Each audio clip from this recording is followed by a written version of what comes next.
I think the Honorable Senator will agree that we're fast becoming a country of falling bridges. I agree with you, my good friend, Senator Marcoleta. In regard to this bridge in Isabela, subject matter of your speech, Mr. President, wala bang weighing scale or weighing station or weighing facility na itinalaga ang local government or national government para sa ganon yung lahat ng dadaan ng mga behikulo? Kasi, Mr. President, alam naman natin na Isabela ay agricultural economy. It consists something like 29.8% agriculture products at 25% industry. Kaya kinakailangan po siguro merong tagatimbang sa lahat ng mga truck na dadaan. Napakasimple naman sigurong problema ito. Bakit wala man lang nakaisip na maglagay po ng isang timbangan doon para sa mga sasakyan na dadaan? Sa aking pagkakalam po, Ginoong Pangulo, ay wala pong weighing bridge na nakalagay po rin sa Kabagan Santa Maria Bridge. Kaya siguro bigla na lang pumasok itong overloaded na truck na nag-weigh ng 89.63 metric tons. Kaya po bumagsak. Overweight to ng 43 metric tons. Kaya siguro bigla hong bumagsak ang tulay ng Kabagan na Santa Maria Bridge, Ginoong Pangulo. Binanggit po ninyo sa inyong speech, Mr. President, Your Honor, na isa sa nakadidismaya matapos ito'y maimbestigahan sa pangunguna ng ating kasama, Senator Alan Peter Cayetano, ay nabahala po kayo na malinaw na may kawalan ng pananagutan mula sa mga taong responsable sa pagpapatupad ng proyektong ito. Tama po ba yung aking narinig? Tama po kayo, Ginoong Pangulo. Ibig bang sabihin po ay hindi natukoy ng investigasyon ng ating kasamahan ang mga responsableng tao na mayroong kasalanan dito sa bagay na ito? Ginoong Pangulo, ang sa pagkakalam ko, fact-finding lamang po ang ginawa ng Yun nga po. DPWH. Dahil at wala pong fact-finding, mga pangalan na binanggit. Ngayon, kung ako po itatanong ninyo kung sino-sino po ang magiging responsable, sasabihin ko po sa inyo kung sino-sino po itong mga ito. Salamat po, Mr. President, Your Honor, kasi po meron kayong binanggit dito na dalawang Assistant Secretary ng DPWH sa panahon na ginagawa ang proyektong ito na nakatalaga sa Region 3 o Region 2 at 3 undersecretaries naman ang malinaw na meron ding control sa budget at supervision sa panahon na ito'y ginagawa. Tama po ba? Tama po kayo, Ginoong Pangulo. Para po malaman ng ating kapulungan, maaari po bang sabihin natin kung sino po itong mga taong tinutukoy po ninyo, Mr. President, Your Honor? Maraming salamat, Ginoong Pangulo. Nagtanong na rin po kayo kung sino-sino po itong mga tao. Hindi ko nabanggit sa aking privilege speech. Subalit nagtanong po kayo, mapipilitan ko pong ibulgar kung sino-sino po itong mga taong responsable sa pagbagsak nitong, sa pag-collapse nitong tulay sa Kabagan, Santa Maria. Unang-una, si Assistant Secretary for Regional Operations in Luzon, Loretta Malaluan. She succeeded Neri Bueno, now Asik Bueno, as Regional Office Region 2 Director. The time when the bridge project was already facing structural problems. Siya ang nagrekomenda noong January 2021 na pondohan ang retrofitting na nagkakalaga ng 233.5 million o yung pagsasagawa ng epoxy crack repairs. In March 2022, she formally requested that the project be reclassified from a replacement to a retrofitting strengthening project given the persistent structural issues. Pangalawa po, Ginoong Pangulo, Assistant Secretary for Regional Operations in Visayas and Mindanao, Neri D. Bueno. Siya po, as then Regional Office 2 Director, Engineer Bueno was involved in the implementation of Phase 1 and Phase 2 of this project. In 2018, then Project Engineer Felipe Lingan began reporting early signs of possible bridge failure. Noong pa lang 2018, nakitaan na nitong si Mr. Lingan na medyo malapit na magkolapso o may failure, early signs of bridge failure. These warnings were either not acted upon or were not sufficiently addressed under Bueno's leadership, which became a notable concern in later investigations.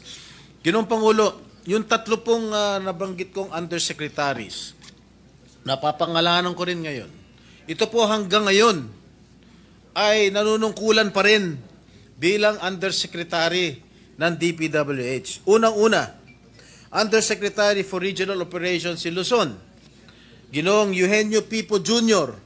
Siya po ang nangasiwa ng construction ng tulay nang sinimula ng pagpapagawa nito noong 2014 bilang NOI Assistant Secretary for Operations. It was under his watch that the early stages of construction proceeded even when structural issues began to surface. And in June 2018, the DPWH engineers identified critical defects after the concrete slab was poured at Span 8. Masyado na technical to. Among the most alarming were sheared bolts and shifting columns, clear indicators of serious design and construction flaws. Yet, despite these warnings, construction continued with no decisive intervention from Pipo's office. His failure to halt the project or escalate the issue for re-evaluation allowed the risks to persist unaddressed. Pangalawang Undersecretary for Regional Operations in Visayas and Mindanao, Ginoong Ador G. Canlas. Siya po ay Assistant Secretary for Regional Operations in the Cordillera, Regions 1, 2, 9 at 13 noong taon 2022.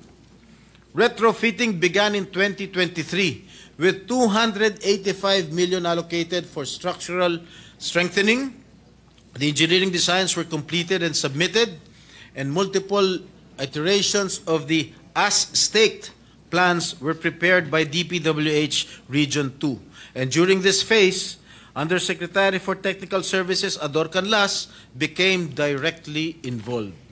He approved key engineering plans on December 19, 2023, and later a revised retrofitting plan on May 22, 2024. These approvals were crucial in authorizing the construction activities intended to stabilize the bridge. And lastly, Mr. President, Undersecretary for Planning Service and Public-Private Partnership Service, Maria Catalina Cabral. Ang kanyang opisina ang nag-aproba para pondohan ang isinagawang kontrobersyal na retrofitting ng tulay na dapat ang kontraktor ang gumastos dahil nasa ilalim ng warranty period. Dahil dito, gumastos pa ang ating gobyerno ng karagdagan na 400 million pesos. Ang halagang ito ay 50% ng original contract price ng tulay, Ginoong Pangulo. Yun lang po, Ginoong Pangulo. Mr. President, tatlong undersecretaries, ibig bang sabihin ito, may basbas ito sa kanilang secretary, Mr. President? Well, that sa akin palagay, command responsibility po yan. Hindi naman po kikilos itong mga undersecretary kung wala hong basbas ang namumuno. Sinabi po niyo rito, Mr. President, Your Honor, na ang mga taong binanggit ninyo ay nabigyan pa ng karagdagang trabaho. Ano pong mga karagdagang trabaho ang naibigay pa, Mr. President, Your Honor?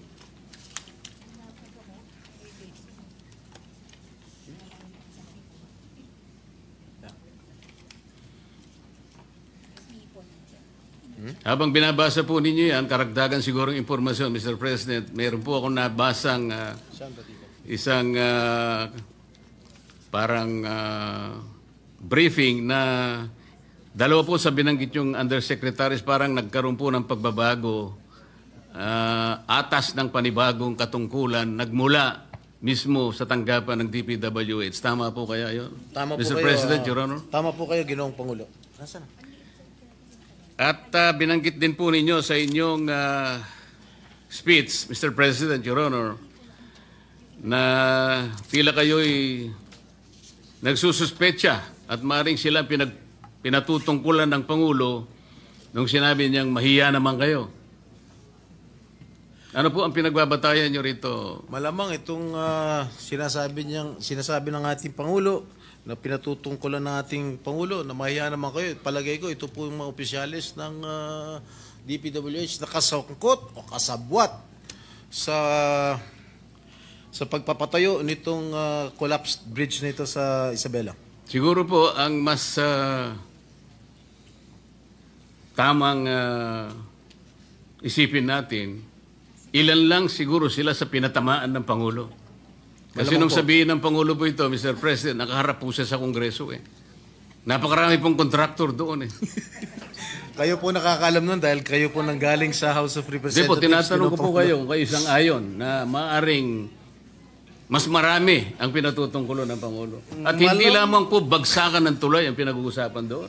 Mr. President, Hindi Your po Honor. ako makakasagot niyan sapagkat hindi po Bakit ako naman po hindi kayo makakasagot? hindi po ako Napakasimple lang nanggaling po ng tanong ko sa inyo. sa House of Representatives. Kayo po ang nanggaling sa House of Representatives. Malamang kayo po nakakaalam kung marami po ang pinatutungkulan ng ating Pangulo, Ginoong Pangulo. Talagang marami, ako po sinasabi ko sa inyo, marami pong kontraktor doon. Ang tanong ko lang kung kayo'y sumasang-ayon sa aking pananaw. Ay yes, sumasang-ayon po ako sa inyong pananaw. Ayun. Kung kayo po ay naniniwala, maniniwala rin po ako. Mr. President, Your Honor, di ba pangkaraniwan pagka meron po tayong itinatayong isang infrastructure, lalong-lalo na po yung mga vertical infrastructure, malimit po nating nakikita, nakatabi po yung meron pong parang banner yung, anong tawag doon? Yung COA. Merong billboard po ang COA. Billboard. Na kung saan nakalagay yung ilang mga detalye, pangalan ng proyekto, Minsan po pangalan po ng politiko nandun.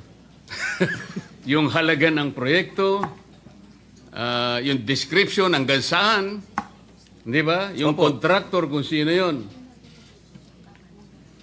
Pero nananatili lang na isang billboard. At hindi naman nagkakaroon ng updated report ang COA kung ilan porsyento na halimbawa after a while ang natatapos. Nananatili lang isang billboard na akala mo nagbabantay sa project. Tama po kayo. Kaya ko po tinatanong ito, Mr. President. Nangyari po ito sa Misamis Occidental. Nagtayo ng isang irregular na proyekto. Sa pondong-pondo pa lang, Mr. President. Saan ka nakakita ng isang housing project ang pondo manggagaling sa DPWH? So nung tanungin ko po yung auditor, sapagkat sila naman dapat nakabantay sa lahat ng proyekto, alam mo ba ako ito na nanggaling sa... Hindi po. Alam mo ba rin ba ako na yung titulo na pinagtayuan ng project na yan ay hindi pag-aari ng syudad? Hindi rin po. Wala ba kayo akong pakialam? Dahil kayo po ang security guard ng pera ng gobyerno. Nakikialam po. Kailan po kayo makikialam? Pagka po tapos na ang project. Akala ko baka ako ang COA ay merong preventive measures, action. Ibig mo sabihin ka ako pag natapos ang project, natapos na po talaga ang project, ngunit ang titulo po ay pag-aari ng mga pribadong mga mamamayan. Nang tanungin ko po siya, sino ang may-ari ng project? Wala pong maisagot. Ngayon po, itong ang inyong privilege speech, Mr. President, Your Honor, ay salamin lamang ng isang napakalaking anomalya na nagaganap sa ating bansa. At salamat po sapagkat kahit na ito po ay isa lamang sa mga bagay na maaaring makapagbigay po ng alalahanin sa ating mga mamayan sapagkat ito ay pera ng bayan, lalong-lalo na po yung binabanggit ninyong mga opisyal ng pamahalaan na parang kasangkot pa sa mga pangyayaring ito, na maaaring ang pwesto po nila ay nagpalipat-lipat sa ilang mga lugar sa ito pong mga listahan ng mga bumagsak na tulay. Kung makikita po nyo yung tatlo sa binanggit nyo sa Luzon po eh. Sa mga kapit po, ulit-ulit po ito. Parang napakasama pong pagsasalamin. Kagaya po ng ginawa ninyo, sabi nyo, ito pa naman ay isang symbol of strength and connectivity. Parang nasira po yung simbolo na yun, Mr. President, Your Honor. Ano po ang iniisip po ninyong gawin, Mr. President, Your Honor? Sana po ay maimbestigahan po itong sa lalong madaling panahon. Inimbestigahan na po ng ating kasama. Dito po sa inyong committee, sa Blue Ribbon Committee, sapagkat ang involved dito ay mga opisyales ng ating gobyerno. Lalong-lalo po of course, sa DPWH. At masagot ko lang po yung inyong katanungan kanina dun sa mga undersecretaries na nabigyan pa ng karagdagang trabaho. Kung kumari lang po, Ginoong Pangulo. Base sa mga department orders namin nakuha, na-promote pa ho si Engineer Loretta Maluan from Regional Director in Regional Office 2 to Assistant Secretary for Regional Operations in Luzon. Si Nery Bueno po ay dating Regional Director din sa Region 2 at na-promote bilang Assistant Secretary for Regional Operations in Visayas and Mindanao. At si Eugenio P. po ay dating ASEC lamang bago naging Undersecretary. Ganon din po si Yusek Ador Canlas. Salamat po sa impormasyon, Mr. President, Your Honor. Meron po kayong binanggit na retrofitting. Ang ibig po nyo sabihin, Mr. President, Your Honor, ito pong tulay ng Kabagan na ito ay maliban po sa ito'y ginastusan ng pamahalaan, yung retrofitting, ginastusan pa rin po ng ating pamahalaan. Opo, ginastusan pa rin po ng ating pamahalaan. Pagkatapos po ng dalawang gastusan, ito po ay bumagsak. 3 gastusan, hindi lang 2. Tatlo nga po. Ang retrofitting po, ang ibig sabihin po ng retrofitting, para sa pagkakalam ko, hindi po ako inhinyero, no? Sa pagkakalam ko, is to strengthen the structure, Ginoong Pangulo. Pero, gastusan na ng gobyerno ang retrofitting, bumagsak pa rin after so many weeks. Kaya, nakakagulat at gumastos pa ho ng 400 million ang ating gobyerno for the retrofitting cost, Ginoong Pangulo. Babagsak po talaga yung retrofitting. Dapat po, sa aking palagay, dapat po ang contractor po ang dapat mag-shoulder ng expenses ng retrofitting, hindi po ang gobyerno.